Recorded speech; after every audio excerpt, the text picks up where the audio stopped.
আজ চতুর্থ দিনে চুঁচুড়ার বিধায়ক অসিত মজুমদার কোদালিয়া ১ নম্বর গ্রাম পঞ্চায়েতের কালীতলা থেকে বিশেষ জনসংযোগ যাত্রা শুরু করেন।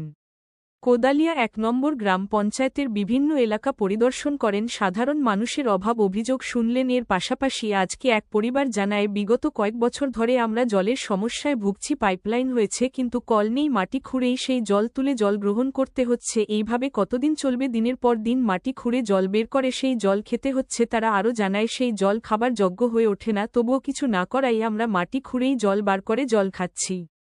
তারা জানায়, বিধায়ক এসেছেন কিন্তু আমাদের কোন অভিযোগ না শুনেই হেঁটে বেরিয়ে চলে গেলেন। বিধায়ক জানালেন, এদের লাইট এবং জলের সমস্যা, আমি যত দ্রুত সম্ভব লাইট এবং জলের সমস্যা সমাধান করে দেব বলে আশ্বাস দিলেন চুঁচুড়ার বিধায়ক অসিত মজুমদার।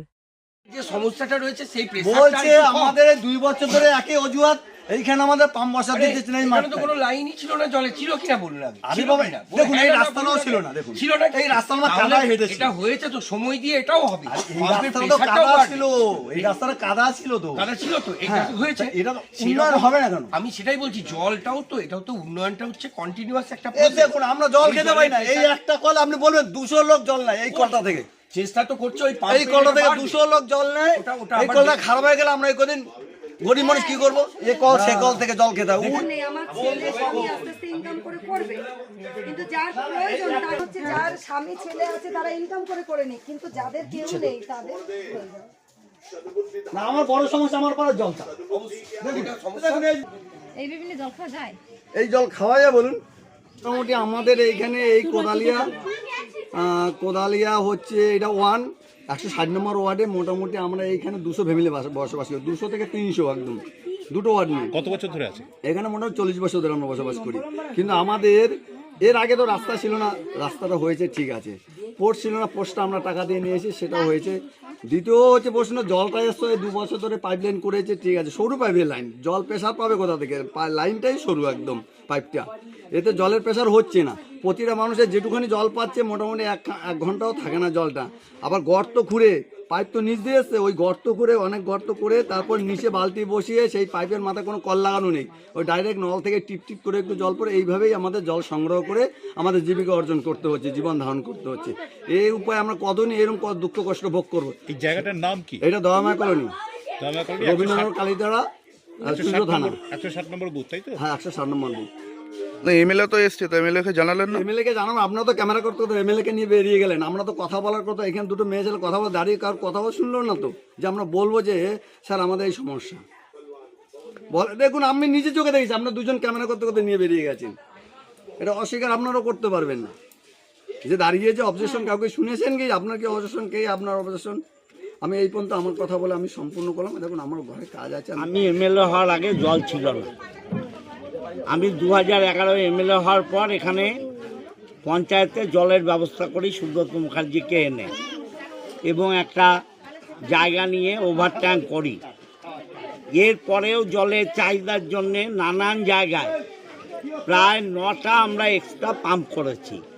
রবীন্দ্রনগর মাঠেও দেখবেন একটা পাম্প আছে। তারপরেও মানুষের চাহিদা মেটানো যাচ্ছে না, কারণ জনসংখ্যা তো বাড়ছে। একটা বাড়িতে 2টো লোক থাকলে সে বাড়িতে 6টা লোক হয়ে গেছে। জলের সমস্যা এই কারণে ব্যাপকভাবে হয়ে যাচ্ছে।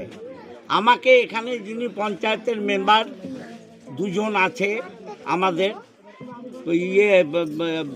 নূপুর এবং সুবীর, এরা আমাকে বলেছে বারবার, আমরা অলরেডি জায়গাও নূপুর ব্যবস্থা করে দিয়েছে, আমাদের একটু সময় দিলে এখানেও আরেকটা পাম্প করব। সেই পাম্পটা যদি করি তাহলে এরা সবাই সাফিসিয়েন্ট জল পাবে। এবং দেখবেন, আমি টুকুনকে বলেছিলাম যে রাস্তার কল তুই করবি না, তখন টুকুন প্রধান ছিল। রাস্তার কল করে এই রাস্তার কলগুলো দিয়ে অনর্গল জল পড়ে যায়। অনেক কলের মুখ ভাঙা। কারা করে এগুলো? কারা করে এগুলো? এই যে জলের অপচয়, সেই জলের অপচয় হওয়ার জন্যেও এদের প্রেশার কমে যাচ্ছে। রাস্তার কলগুলো যদি বন্ধ থাকে তাহলে জলের প্রেশার বাড়তো। সবটা নিজেদেরও দেখতে হবে। আমাদের এরা ভোট দিয়ে এমএলএ বানিয়েছে ঠিক, কিন্তু আমরা যে কাজগুলো করি সেটা তো সরকারের কাজ, টাকাটা সরকারের, তার রক্ষণাবেক্ষণ করবে কে? এলাকার মানুষ। এখানে আমাকে বহু মানুষ বলছে লাইট নেই, আমি লাইট লাগিয়ে দেবো, লাইট লাগিয়ে দেবো। সেই লাইটটা দুষ্টু ছেলেরা ফাটিয়ে দিল, নষ্ট করে দিল, দেখার দায়িত্ব কার? আমার। দেখতে হবে তো পাড়ার লোককে। পাড়ার লোক যদি সচেতন না হয়, কোনো সরকার, কোনো পঞ্চায়েত কিছু করার নেই। এই ঝিলটা কারা বোঝালো? এখানে তো বিরাট ঝিল ছিল, জল পাস হতো, পঞ্চায়েত বছর বছর পরিষ্কার করত। এই ঝিলটা বোঝালো কারা? এই জ্ঞান যাদের নেই যে ঝিলটা বুঝে গেলে জলে আমরা ডুবে যাব, সেই মানুষকে কি বোঝাবো বলুন? নিজেরা নাগরিকদেরও বুঝতে হবে এদের সমস্যা আছে। লাইট, জল, এ রাস্তাও তো আমার বানানো। 2011-এর আগে রাস্তাও ছিল না। রবীন্দ্রনগরে যত রাস্তা দেখছেন সব আমার করা, চলা যেত না। এদের অসুবিধা হচ্ছে আমি দেখলাম, এই কারণেই তো আমি ঘুরতে বেরিয়েছি।